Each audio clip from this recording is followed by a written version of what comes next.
at the end gini loh, ketika kerja bareng, ketika mulai ngobrol ya, ketika mulai bahas plan, strategi, visi apa yang mau kita ini, ternyata tuh banyak dari mereka tuh nggak semuanya tuh ngerti. Dan ya sorry itu sih banyak banyak banyak yang ternyata itu geblek tuh, PA beneran serius. Kayak ngomong Em, sama orang tuh kayak bener-bener kayak nggak bisa kerja, emang, emang, ya kan? bener, bener, setuju. Dan saya ya di kantor gue yang sekarang juga kayak gitu, banyak ekspat, tapi banyak yang nggak bisa kerja juga. Iya. Apa kalau di sana itu mungkin gue udah kebiasaan kali ya. Maksudnya gue 6 tahun di sana, 6 tahun di Singapura, kebebasan berbicara itu selalu dihargai Di Singapura. istilahnya.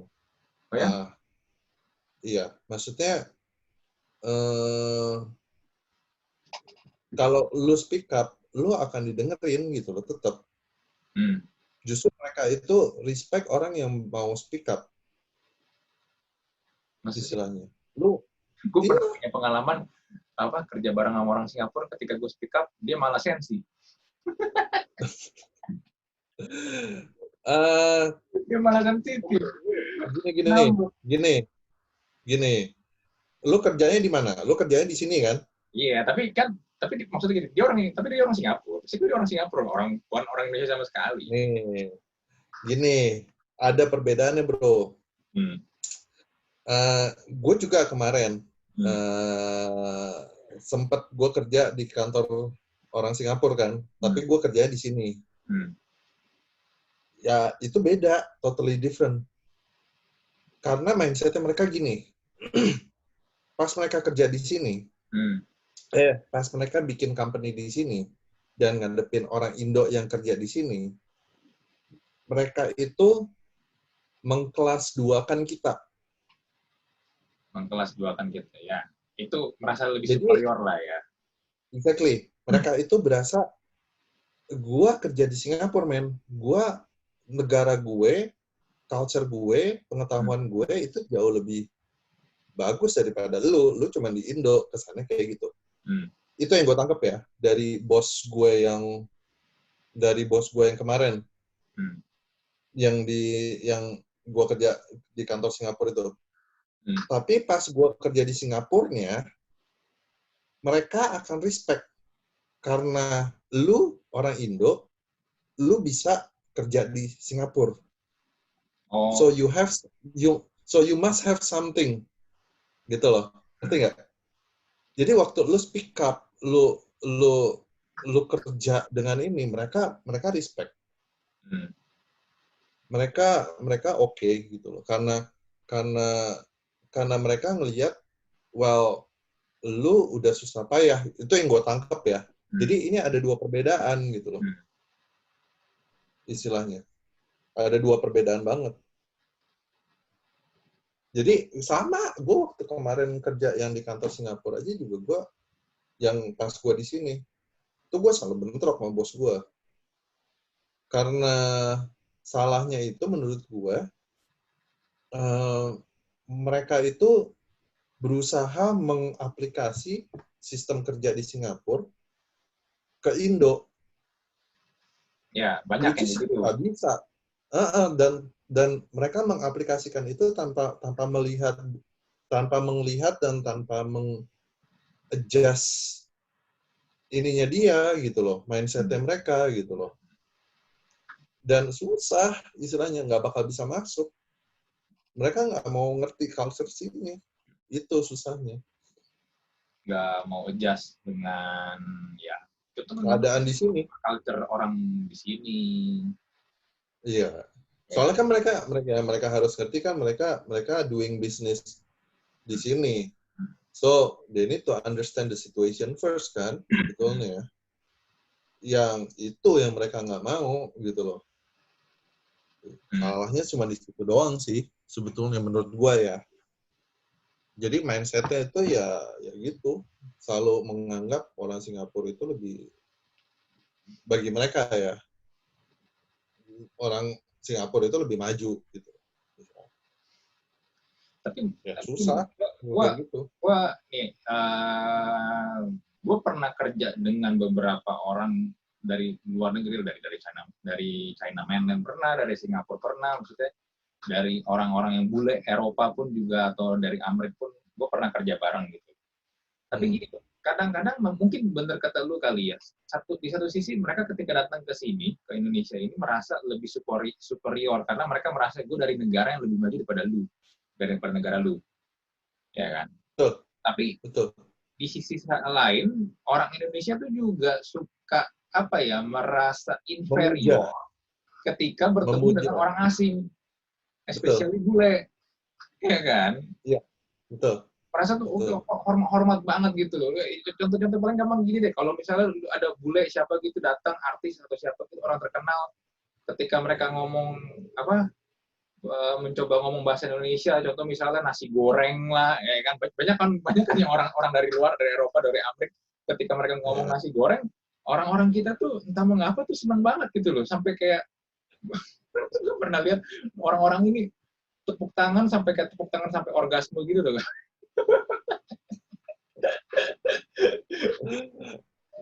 Jadi kesannya tuh Iya, norak banget.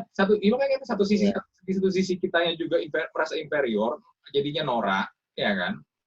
Tapi di Hmm. satu sisi mereka juga merasa lebih superior karena gue datang dari negara yang lebih maju. Jadi seakan-akan kita tuh benar-benar kayak negara yang lebih terbelakang. Tapi at the end gini loh, ketika kerja bareng, ketika mulai ngobrol ya, ketika mulai bahas plan, strategi, visi apa yang mau kita ini, ternyata tuh banyak dari mereka tuh nggak semuanya tuh ngerti. Dan ya sorry itu sih, banyak banyak banyak yang ternyata itu geblek tuh, gak PA beneran serius, kayak ngomong Em, sama orang tuh kayak bener-bener kayak nggak bisa kerja, emang, emang. ya kan? Bener, bener. Setuju. Dan saya, ya, di kantor gue yang sekarang juga kayak gitu. Banyak ekspat, tapi banyak yang nggak bisa kerja juga. Iya, tapi gayanya itu gede. Nih.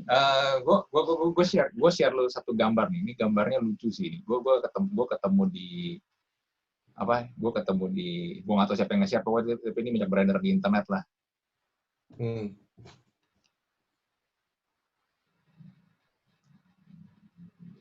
Nih, lu pernah lihat gambar ini gak? The LinkedIn Nah, nah. Effect. Lu ada LinkedIn nggak sih ngomong-ngomong?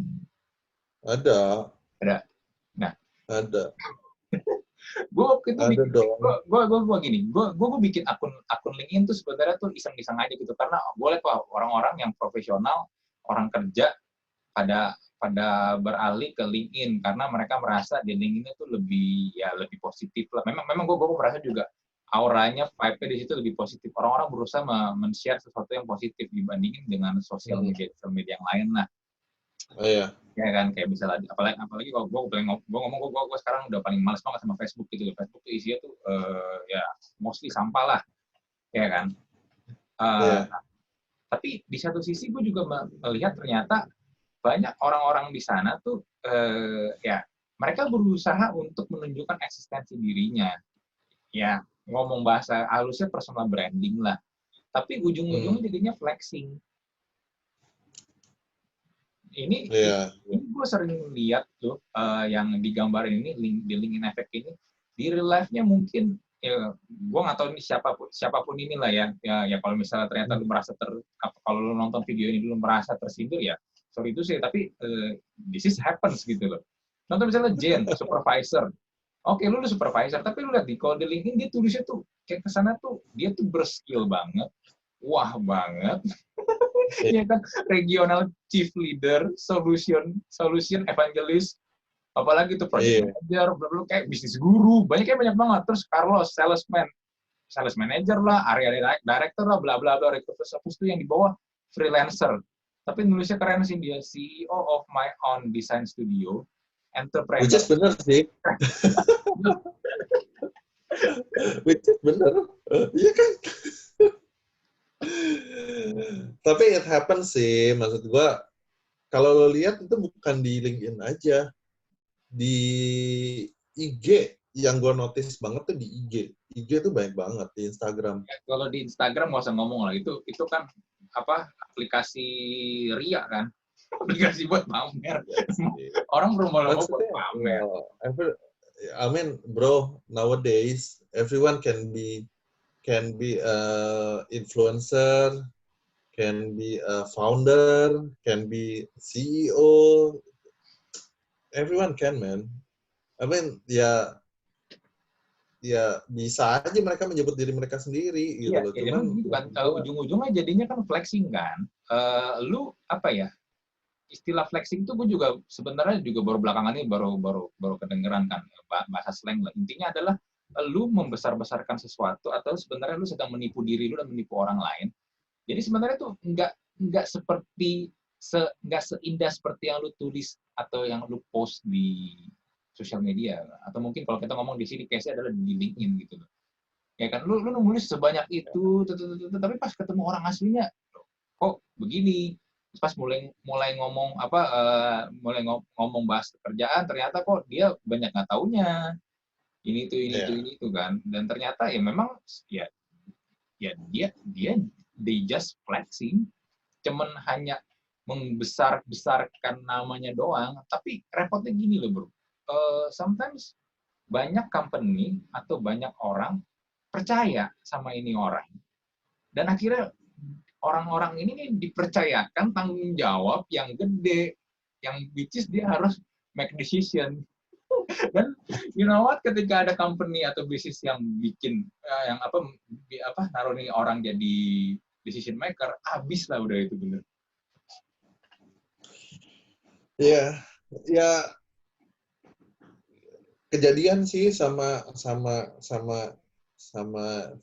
di kantor gua sekarang ada satu orang yang akhirnya gue denger gitu loh. Dulu jadinya ini orang expat, gua nggak nyebut lah dari negara mana lah ya.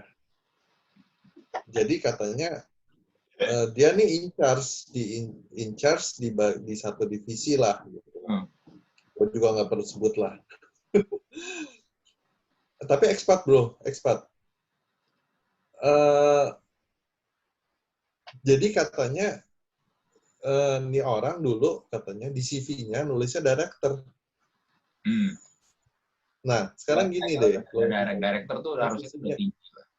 Nah, posisinya dia sekarang itu adalah senior manager. Logikanya gini deh bro. Lu udah jadi director. Terus lu ditawarin jadi senior manager, lu mau nggak? Ya, itu kan ibaratnya turun kelas kan. Itu satu. Kedua, itu related sama kerjaan gue di kantor. Akhirnya ketahuan gitu loh. Jadi misalkan, lu tolong ini dong, gue bilang, lu tolong, ya gue sih kerja aja, maksudnya namanya teamwork ya teamwork lah harusnya gitu loh.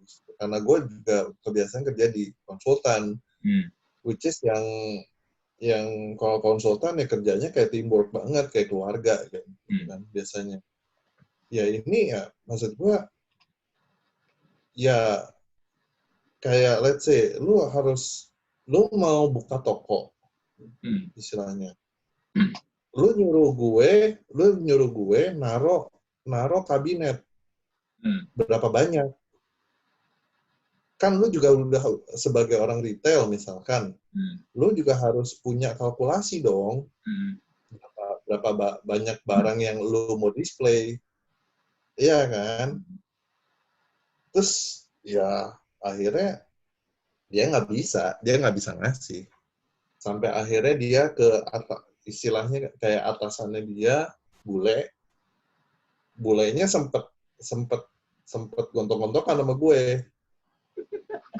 Tapi karena gini, nih orang ngomongnya beda ke bule. Sampai akhirnya udah diketemuin sama gue langsung, gue ngomong langsung akhirnya tuh bule backup juga karena dia tahu sebenarnya keadaan yang sebenarnya, dan dia tahu kalau nih orang emang sebenarnya nggak bisa kerja. Iya, akhirnya dia back off akhirnya back off. Jadi gue ini sekarang sampai akhirnya terakhir itu gue dengar kerjaannya dia itu di take over sama nih bule. Jadi akhirnya ya gue sama Nibule ya sebetulnya fine-fine aja. Bisa kerja enak. Dan Nibule juga lumayan gitu loh. Maksudnya secara teknikal dan knowledge-nya itu bagus gitu loh. Dan open-minded. Dan itu yang gue suka sebetulnya. Untuk kerja ngomongin sesuatu, ya lu harus open-minded dan ya harus bisa terima input dan kritikan sebetulnya. Dan ya that the way it is gitu loh. Jangan lu di depan bilang terus di belakang lu ngomong lain, lu jadi kayak backstab orang itu gitu. Aduh, gue sebel banget itu. Pokoknya. Tapi kan yang kelakuannya kayak gitu kan banyak, bro. Banyak. Dan itu empat loh. Waktu itu. Gue sampai yang ini gue hire expat gede-gede buat kayak gini doang. Gila, buat apaan cuy? Tapi gini, itu aja sih. Gue ngeliat ya, banyak perusahaan melakukan itu karena mereka merasa lebih percaya dengan orang dari bangsanya sendiri, orang dari negaranya sendiri. Ya, mungkin mereka merasa lebih secure ya kan, satu. Terus yang kedua, mereka mungkin masih belum percaya dengan local people yang di negara yang mereka mungkin lagi sedang expand ya.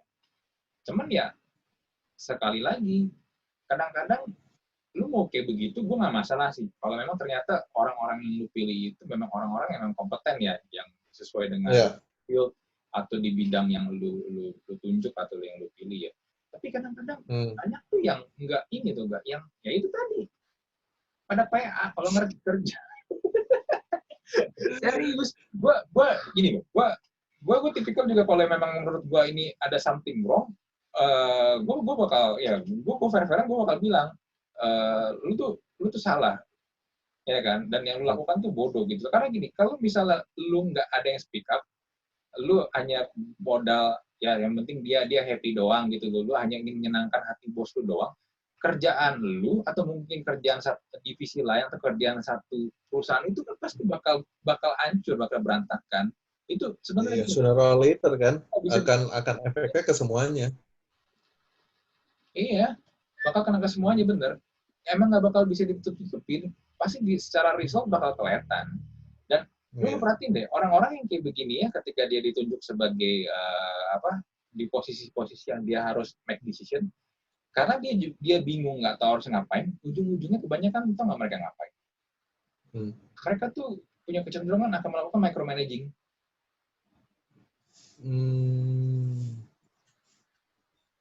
Iya, bisa juga. Atau biasanya supaya dia lempar badan. Dia tuh ke orang-orang di timnya dia tuh inilah, kelihatan kerja lah. Jadinya quote unquote cuman BBC doang, kelihatannya busy. Tapi ya kalau nggak mereka akan ini bro, mereka akan lempar badan biasanya. Ya. Mereka cuman kayak lempar email. Bener. Iya. Kayak lempar email kayak ke orang ini, oke, please follow up atau please double check. Please apa? Udah, yang penting kelihatan kerja gitu loh istilahnya. Kan padahal mereka kalau ditanya nggak ngerti. Banyak banget yang kayak gitu. Nah tapi gini ya. Nah, teman misalnya gini, balik lagi ke LinkedIn. Di LinkedIn itu kan orang kan berlomba-lomba untuk menjadi seperti orang yang ya punya prestasi atau ya pengen jadi orang yang lebih bisa diakui lah, ada afirmasi. Nggak salah gitu. Ini menurut gua nggak salah ya. Lu memang semua orang kan memang ya apalagi kalau lu memang orang yang memang punya ambisi gede, ya lu ingin mencapai ambisi lu nggak apa-apa gitu. Tapi ya sometimes yang jeleknya adalah ya lu ya you just flexing. You just flexing. Nah, sometimes too good to be true gitu. Beda gini. Kalau cerita memang kalau ini orangnya dia memang ya berusaha belajar, dia pelan-pelan, dia bangun dan memang achievement-nya kelihatan nih pelan-pelan nih. Karya dia ada, ya kan hasil kerjanya kelihatan, portofolionya ada. Tapi kan kadang-kadang orang-orang ini banyak yang nggak jelas ininya mana dan sometimes biar lebih cepat diakui itu mereka ngapain? Mereka beli award. Oh ya? Ini gue pernah ngobrol sama orang media. Jadi ada memang beberapa orang buka bisnisnya itu ya untuk kasih award. Lu Oke. mau pesan apa? Oh, Lu sebagai misalnya perusahaan lu atau lu sebagai misalnya top apalah, lu the best apalah, segala macam. Lu hmm. bisa bro, ntar dibikinin acaranya sama dia. Ntar ditawarin ke beberapa orang, oh lu mau best apa nih? Lu mau top apa nih, top apa nih? Ada, ntar diumumin, ada, ntar mereka ngundang media, lu difoto segala macam, dan lu dapet kayak Serius? piagamnya, penghargaannya gitu, lu dapet. Itu Wow. pernah terjadi dan gue pernah lihat sendiri di mata kepala, dengan mata kepala gue sendiri bro. Ini orang sebenarnya bukan siapa-siapa, tapi tiba-tiba dapat penghargaan. Gue pernah kerja di company umurnya baru berapa bulan, tiba-tiba dapat penghargaan best apa aplikasi bla bla bla. Perusahaan ini baru berdiri. Kan nggak Nah, mungkin sebetulnya sih, kan? sebetulnya sih kalau mau dipikir-pikir ya, kalau yang fenomena di LinkedIn itu, menurut gua itu sih sebetulnya udah ada dari sejak dulu sih. Maksudnya dari sejak dulu itu masalahnya kita nggak pernah tahu karena itu cuma terjadi di CV, Iya, benar nggak?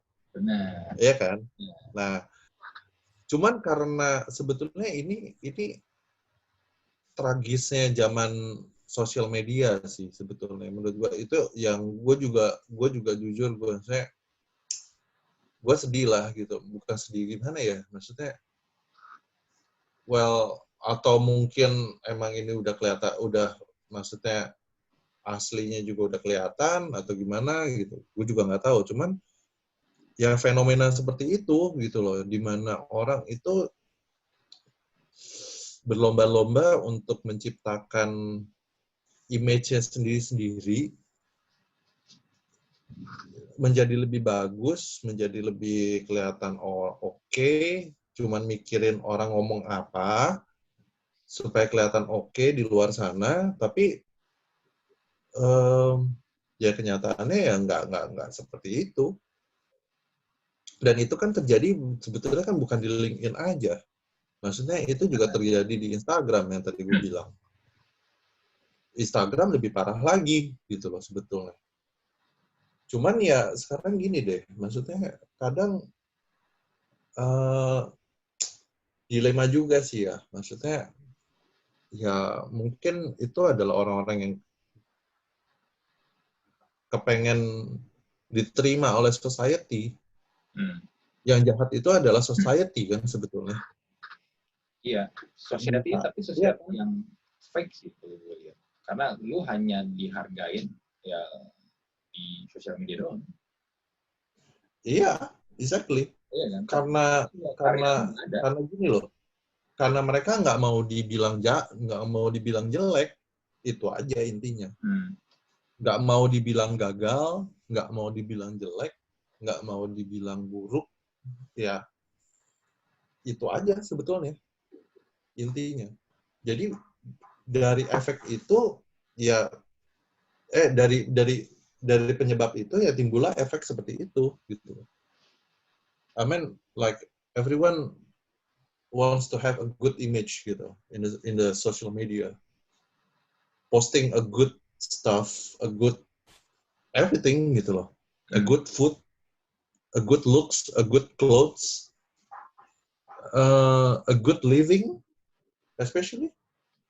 Ya itu yang menurut tapi fake gitu. Bisa aja lo lagi posting apa something yang good, tapi lu sendiri lagi nangis-nangis, misalkan. Hmm. Itu kan nggak anes gitu loh. Ya sebetulnya sih ya start from ourselves sih menurut gua kalau kayak gitu ya. Start from ourselves ya the problem is not the problem is apa ya ya kita nggak bisa melakukan apa-apa sama orang-orang itu. We can only start from ourselves menurut gua ya nggak Iya, ya benar. cara Kalau kita gue ya memang kalau lu pengen dipandang orang ya memang lu harus ada achievement sih bro. Gak bisa nggak ada atau at least gini nih, bidang kerjaan banyak lah, ya kan. Buat gue sekarang gini, gue berusaha untuk bangun YouTube channel ini kan, itu buat gue YouTube channel ini adalah karya gue gitu ya. Karya gue inilah yang mau gue coba tunjukkan gitu loh ke orang lain, dimana ya isinya adalah gue mau coba berbagi hal-hal yang positif dan juga ya mengkritik apa keresahan-keresahan yang terjadi di sekitar gue gitu ya. Kayak contoh misalnya kita lagi ngomong topik ini kan, ini kan sebenarnya keresahan gue dan juga gue share ke lu, dan ternyata lu juga resah kan terhadap hal ini kan, dan jadinya ya gue pengen bisa supaya bisa kasih message yang positif gitu loh. Kalau lu memang pengen dihargain orang ya udahlah, maksudnya lu do something gitu loh. Kalau lu misalnya masih kerja sama orang, kerja di perusahaan, ya lu apa kayak ada project ya lu golin ya kan, lu bikin berhasil ya kan, bukannya tentang petenteng berpolitik di kantor atau lu hanya berusaha menjilat atasan lu supaya lu survive aja di kantor lu, tapi nggak ada ininya, nggak ada karyanya kan. Iya, betul. Nggak ada achievement, tapi ya gitu, kayak tadi lu bilang, banyak orang kayak gitu loh bro. Dan ya sekali lagi, sayangnya adalah mereka di posisi-posisi yang harus make decision. Steve Jobs dulu pernah bilang, ini namanya bozo explosion. Pas Steve Jobs masih itu, Steve Jobs tuh sering banget ngetik orang-orang kayak begini. Jadi bozo explosion itu adalah ketika manajer atau mungkin misalnya director, dia ini sebenarnya orang ini bukan orang di levelnya A, yang capable, just mediocre, tapi dia ditempatkan posisinya misalnya sebagai seorang director atau seorang manajer. Jadi level C atau di level D. Nah, orang ini biasanya punya kecenderungan akan mencari orang-orang yang buat dia rekrut jadi timnya atau orang-orang di levelnya di bawahnya dia. Karena kenapa? Dia nggak pengen ada orang yang lebih pintar daripada dia. Karena kalau misalnya ada orang yang lebih pintar atau yang lebih kayak kelihatannya lebih bisa dibandingin dia merasa posisi dia terancam. Dia merasa levelnya tuh ngelewatin dia. Dia nggak mau gitu. Makanya orang-orang ini yang ketika ditaruh, ya kayak gue bilang, ditaruh di posisi-posisi yang dia tuh posisi yang vital harus make decision, akhirnya ya hancur perusahaannya, nggak bakal lari kemana-mana. Karena gini, si Steve Jobs ini sebelum dia back to Apple pun, pas Apple sempat ditinggal sama dia beberapa periode tahun itu, ya apa sih yang produk apa sih yang dari Apple waktu itu yang keluar tuh yang benar-benar memorable banget, ya kan nggak ada kan. Bahkan dia pun mengkritik waktu itu sempat keluarin kayak, lu tau kan apa PDA kan, dulu kan ada PDA kan, Apple pernah keluarin PDA kayak PDA gitu, gue lupa namanya apa. Dia pun mengkritik itunya karena ya dia bilang ya, dan juga dia bilang ya karena mereka memimpin satu nggak punya basic, visinya nggak jelas, dan mereka semua bozo kata dia, dihina habis-habisan. Tapi memang gitu kan. Ya, gitu deh, maksudnya. Ya, that's life, man. Ini dunia, orang semua, ya kita dihadapkan sama orang-orang seperti itu yang kepengen nyari panggung, istilahnya itu aja. Ya, nyari panggung. Iya. Mereka itu pengen nyari panggung, dan istilahnya gini loh, mereka itu adalah orang-orang sebetulnya yang butuh aktualisasi diri sih. Benar kan? Mereka yang ingin tampil, mereka yang ingin diakui. Tapi ya, semua orang pengen diakui. Cuman ya, balik lagi ke caranya masing-masing sebetulnya. Dan gimana mereka menyikapinya, itu aja menurut gue sih. Karena menurut gue yang namanya orang tampil itu ada waktunya kok, semuanya. Di mana orang itu akan diangkat dan orang itu akan diakui, itu semua akan ada waktunya sendiri-sendiri. Tapi berdasarkan apa yang sudah dijalani selama ini, menurut gue kayak gitu. Kalau emang selama ini dia ngejalaninnya benar, at the end itu pasti akan berbuah. Dan at the end itu pasti akan dilihat orang. Orang akan ngelihat itu. Well, time will tell, Mel. Iya, benar. Time will tell everything. Menurut gua kayak gitu. Cuma sekedar ngomong doang atau pencitraan doang. Iya, betul. No use lah, no point. Lu tulis gimana pun personal branding, ujung-ujungnya orang juga akan lihat apa sih achievement lu, apa sih karya lu Iya. yang pernah lu bikin, Iya, apa sih benar. impact buat orang lain, itu kan sebenarnya Iya. kan yang bikin kita tuh bakal lebih long lasting.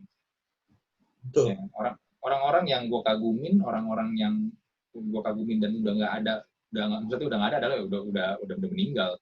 Tapi mereka tetap long lasting karyanya karena mereka punya impact yang luar biasa banget. Kayak Bruce Lee, ya kan, Steve Jobs, ya mereka udah meninggal kan, mereka udah nggak ada kan, tapi mereka punya impact yang luar biasa banget ke orang banyak gitu, ke dunia gitu, dan juga ke bidang yang mereka memang passionnya mereka kan.